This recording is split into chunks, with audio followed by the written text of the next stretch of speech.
कश्मीर है हमारा कश्मीर है।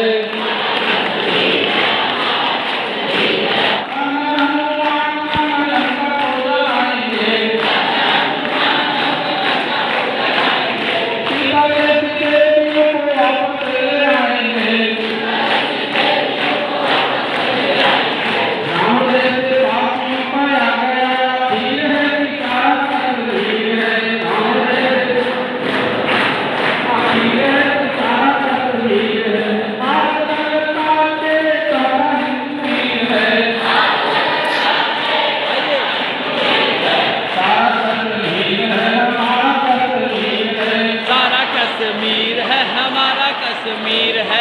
जब हम बैठे थे घरों में वे झेल रहे थे गोली, वे धन्य जवान हो उनकी, है धन्य उनकी जवानी, जो शहीद हुए हैं उनकी जरा याद करो कुर्बानी। जय हिंद की सेना, भारत माता की। मस्त रहो अलमस्त राम की, मस्त रहो अलमस्त राम की। धुन में हो जा मत वाला, हो जा मत वाला। मस्त रहो अलमस्त राम की, मस्त रहो अलमस्त राम की। धुन में हो जा मत वाला, हो जा मत वाला। मस्त हुई मीरा को देखो, मस्त हुई मीरा को देखो, इसका प्याला पी डाला। उपस्थित स्वयंसेवक बंधुओं, आज हम सभी लोग अपने राष्ट्रीय स्वयंसेवक संघ के शीत शिविर कार्यक्रम में, आज इस रात्रि कार्यक्रम में कबड्डी खेलते हैं। तो कबड्डी से बहुत सारी चीजें हम सब लोग सीखते हैं, और इस नाते से अगर हम सब लोग रात्रि कार्यक्रम में बैठे हुए हैं, एक संस्कार का परिचय देते हुए, अनुशासन का परिचय देते हुए, अभी सूचना हुई कि ताली नहीं बजाना, तो नहीं बजाना। होता नया आसमान तो सूरज नहीं होता, धरती नहीं होती तो भला रज कहाँ होता। माँ भारती के वीरों की क्या वीरता कहूँ, होते न वो शहीद तो भारत कहाँ होता, होते न वो शहीद तो भारत कहाँ होता। 1965 की बात है, युद्ध चल रहा था। अपने भारत से कुछ सैनिक लड़ने के लिए जा रहे थे। जल युद्ध यानी युद्ध तीन तरह से लड़ा जाता है, हवा में, स्थल से और जल से, यानी पानी के माध्यम से। उसमें रह करके तो अपने नौसेना के सैनिक होते हैं, वैसे नौसेना के सैनिक एक जहाज से जा रहे थे। उस जहाज का नाम था खुखुरी। क्या नाम था? खुखुरी नामक जलयान था, जहाज की उससे जा रहे थे। और जा रहे थे उस जलयान में, ऐसे सैकड़ों सैनिक उसमें बैठे थे और बैठ करके जा रहे थे। एक घटना घटती है कि वो जो जलयान था, जहाज थी, उसमें छेद हो जाता है और पानी भरने लगता है। और जब पानी भरने लगता है तो नाव डूबने लगती है। उसका एक कप्तान था, उस कप्तान का नाम था महेंद्र नाथ। वाह। और उसको लोग प्रेम से मुल्ला भी कहते थे, महेंद्र नाथ मुल्ला। इसी पर पूरी कविता है। एक बार हम सब लोग ध्यान देंगे, थोड़ा ध्यान से सुनेंगे। घायल कुकुरी हुई जवानों को झमाझम पानी में, कूद झमाझम पानी में। यानी नाव छेद हो गया है, कूदने की नौबत आ गई है। घायल कुकुरी हुई जवानों को झमाझम पानी में, कूद झमाझम पानी में। कथा शुरू है बलिदानों की, आए मजा कहानी में, कूद झमाझम पानी में। उस जलयान पर एक गोला गिर जाता है, बारूद गिर जाता है, जिसे छेद हो जाता है। खुकुरी खा बैठी गोला, रूठ गया होगा भोला। गड़ा खड़ा तेग पर वीर महेंद्र, दोनों हाथ उठा कर बोला। खुकुरी के संग मरने दो, मरते दम कुछ करने दो। खारे पानी में थोड़ा सा पावन लहू बिखरने दो। यान जा रहा नीचे रे, पानी कौन उलीचे रे। समर सिंधु में ग्राह पकड़ कर गज को नीचे खींचे रे। घटना सबके ध्यान में है। समुद्र में किस प्रकार से मगरमच्छ उस गज का, हाथी का पैर खींच रहा था, वो तुलना उस समय करता है। समर सिंधु में ग्राह पकड़ कर गज को नीचे खींचे रे। हमें भरोसा हाथ का नहीं द्वारिका नाथ का, तो फिर नहीं गुहार करो, कूदो सागर पार करो। हम द्वारिका बचाएंगे, हम द्वारिका बचाएंगे, कहर लहर पर ढाएंगे। गज के ऊपर कर्ज कृष्ण का ब्याज समेत चुकाएंगे। सैनिक ही भगवान है, बल जिसका बलिदान है, और शहीदों के ऊपर जिंदा हिंदुस्तान है। बूढ़ा होकर मरे अभागा, धिक्कार ऐसी जवानी को जो देश के काम न आए, मातृभूमि के काम में आए। तो बूढ़ा होकर मरे अभागा, बल जिसकी पैठानी में। घायल कुकुरी हुई जवानों को झमाझम पानी में, कूद झमाझम पानी में। नाव डूब रही है, तब तक एक सैनिक रहता है, सिपाही रहता है, एक जीवन जैकेट लाता है। जो जीवन जैकेट होता है, अगर उसको पहन लीजिए तो डूबेंगे नहीं। लेकिन दुर्भाग्य से केवल एक ही जीवन जैकेट आता है, वो कप्तान को देता है। सुनिएगा। एक सिपाही आया है, जीवन जैकेट लाया है, सर इसको स्वीकार करें, पहन समंदर पार करें। तो कप्तान क्या कहता है, उस सैनिक को जवाब क्या देता है? ऐसा मत कह रे भैया, रोएगी भारत मैया। मैं सागर का रखवाला, सागर बीच फंसी नैया। परंपरा यह नीति की, रणचंडी रणनीति की। जब तक जल में आन रहे, अंतिम क्षण कप्तान रहे। और मरे तो भारत की छाती पर हिंदुस्तान रहे। गहरा बहुत समंदर है, छोटा बहुत महेंद्र है। लघु विराट का लय होगा, शब्द पर ध्यान दीजिएगा। लघु विराट, लघु विराट का लय होगा, कौन बड़ा संशय होगा। परंपरा यदि टूटी तो, भारत माता रूठी तो, शायद मुल्ला बच लेगा, कहीं किनारे लग लेगा। किंतु लाज बस खड़ा हिमालय, चुल्लू भर में डूबेगा। खुखुरी के संग मरने दो, गाता है कप्तान। खुखुरी के संग मरने दो, मरते दम कुछ करने दो। खारे पानी में थोड़ा सा पावन लहू बिखरने दो। सुनकर बलिदानी पैदा हो देश की छप्पर छानी में, घायल खुखरी हुई जवानों को झमाझम पानी में, झमाझम पानी में। और उसने कप्तान उस जीवन जैकेट को वापस कर देता है और कहता है इसको आप पहन लो, और पहन करके अगर बच जाना मेरा संदेश है, इस भारत माता के लिए संदेश है, अगर मैं डूब गया मेरा संदेश तक पहुंचा देना। कहता है यदि संयोग से बच जाना कहीं किनारे लग जाना मिले, यदि संयोग से बच जाना कहीं किनारे लग जाना मिले, भाग्य से भारत माँ तो यह संदेशा बतलाना, टूटी नहीं परंपरा सुन ले वीर वसुंधरा, कभी गाएगा गीत नया माँ तेरी बच गई हया, हया माने इज्जत, कभी गाएगा गीत नया माँ तेरी बच गई हया, पहले मुल्ला डूबा था, पहले कप्तान डूबा था, पहले मुल्ला डूबा था, बाद करारा करारा नाम, पहले मुल्ला डूबा था, बाद करारा डूबा था, यह अंतिम अभिलाषा है पूरी होती आशा है। डूबने के बाद भी एक सैनिक की क्या विलासा रहती है, मरने के बाद भी क्या विलासा रहती है, इस पर इसको देख सुनिएगा।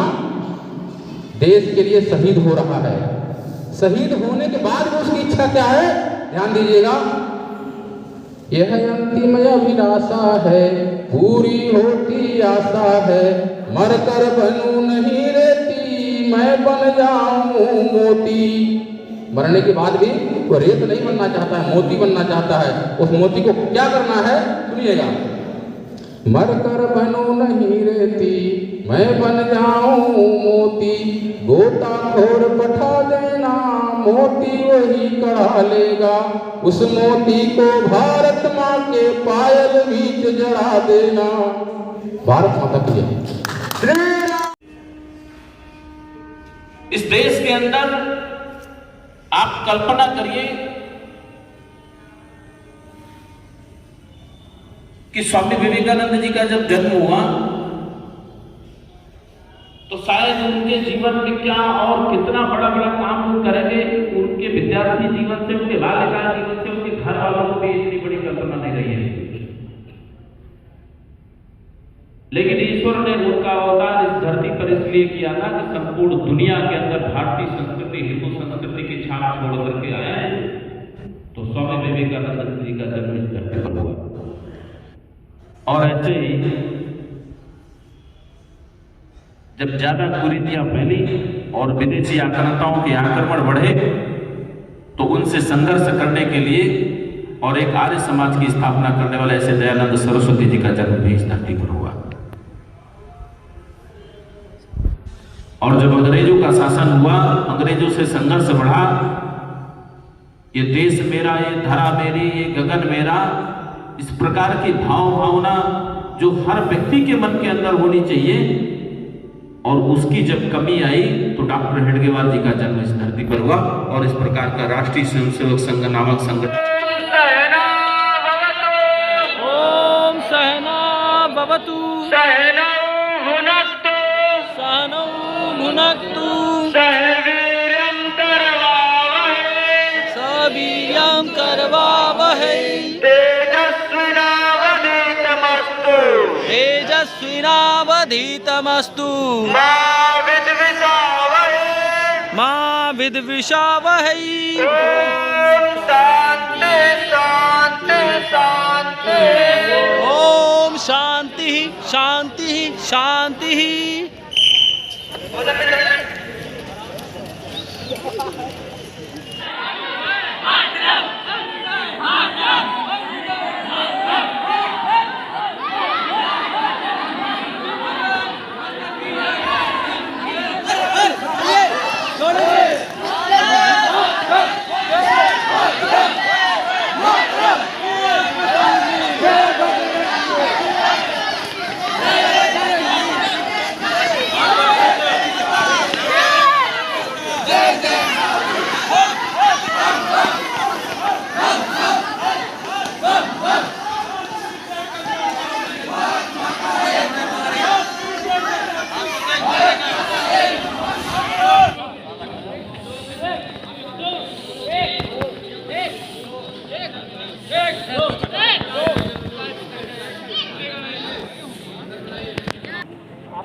कबड्डी बोलते जाएगा, ठीक है?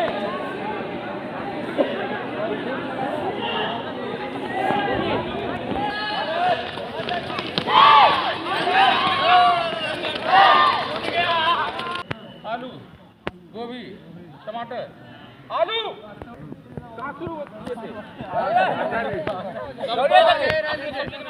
कमांडर को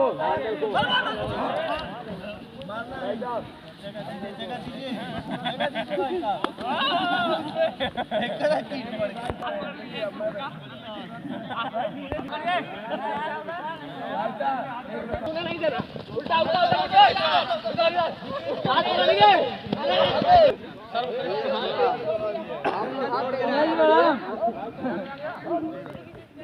सब्जी का नाम बोलूंगा।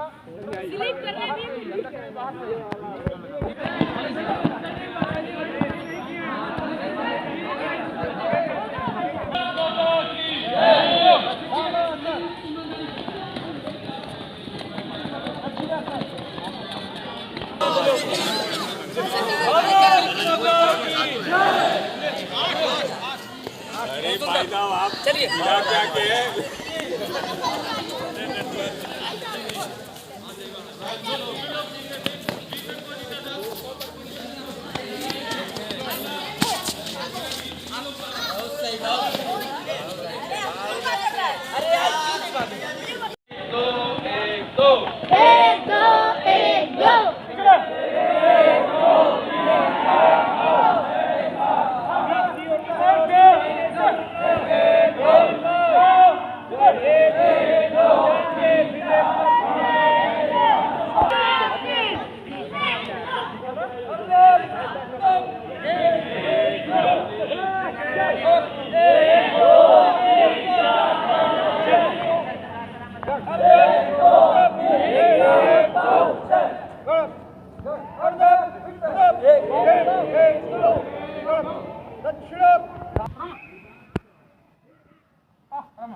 ओम हे सदा सवित्र ओम मित्राय नमः। ओम मित्राय नमः।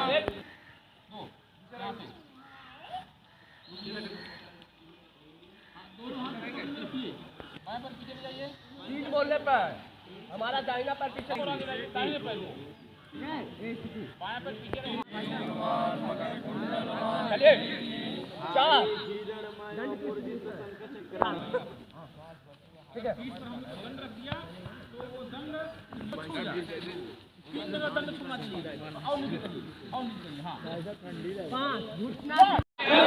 पहले आगे से खड़ा किए ना यहाँ पे, फिर लास्ट में खड़ा करने के बाद एक कदम आगे बढ़ाए और देखते ओके जो पहला आगे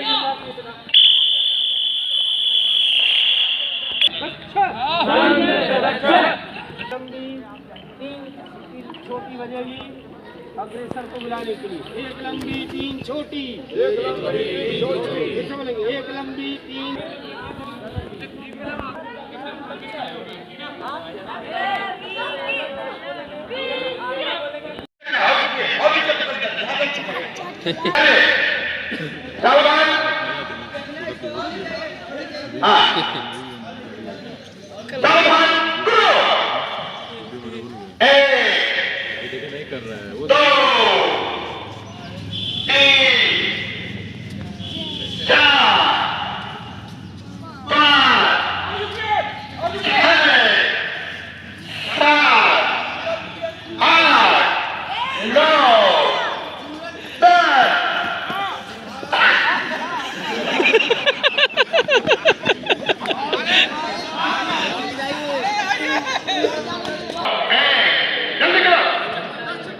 Go!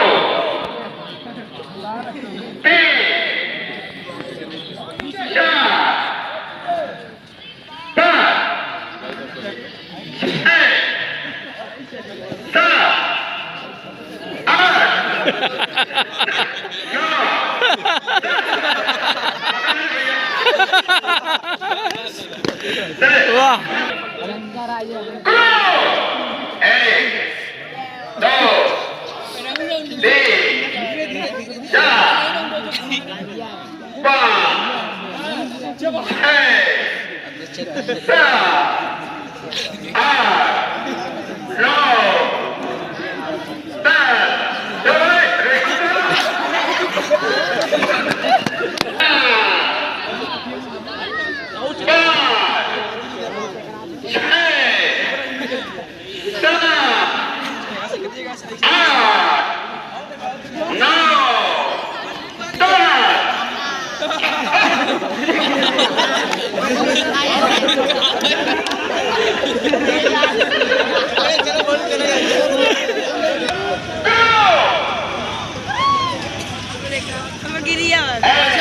हमको ही करना है।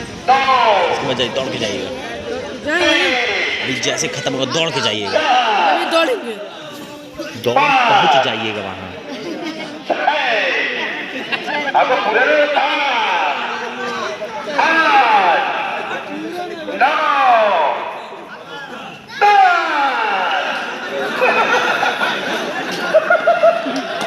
लाओ लाओ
लेकिन नजर हमारे दुश्मन पर तूफान नजर व्यक्त नहीं करता है। हाथ अपना काम करेगा लेकिन नजर दुश्मन पर। विभाग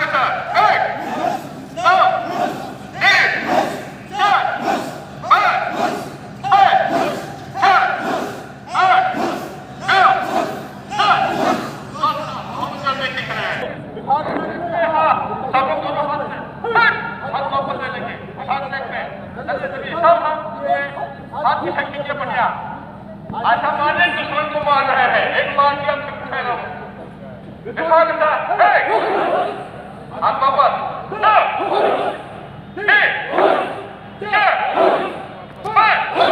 एक हाथ से मारना जैसे तलवार काटता है।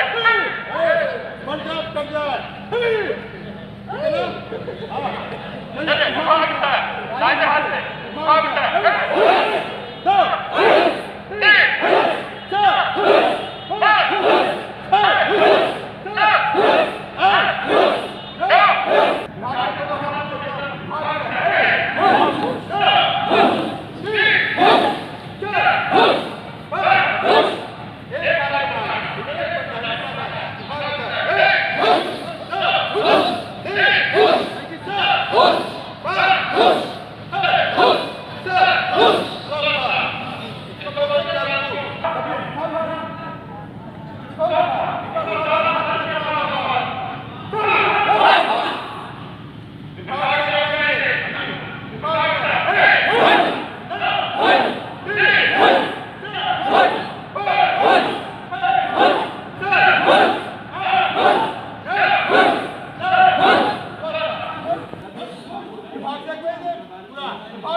जिलों में भी, नगरों में एकत्रीकरण होता है।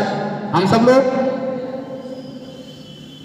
अधिकांश जिलों के जिला कार्यवाही से नगर कार्यवाही लोग हैं, जिला प्रचारक जी भाई साहब लोग हैं, फोन करके हालचाल देते हैं। आपस में ऐसे अनौपचारिक वार्ता होती है तो वहाँ पर कितनी संख्या हो रही है तो इसकी चर्चा होती है। आज हम सब लोग खलीलाबाद नगर के सी शिविर में आए हुए हैं। अपने राष्ट्रीय स्वयंसेवक संघ में 2 प्रकार के कार्यक्रम होते हैं, नित्य कार्यक्रम और नैमित्तिक कार्यक्रम। आज कार्य कर रहा है, चाहे वो शिक्षा के क्षेत्र में विद्या भारती संगठन हो, चाहे वो किसान के क्षेत्र में भारतीय किसान संघ हो। आपने भी प्रश्न किया है कि पर्यावरण और प्रकृति के क्षेत्र में राष्ट्रीय स्वयंसेवक संघ की क्या भूमिका है।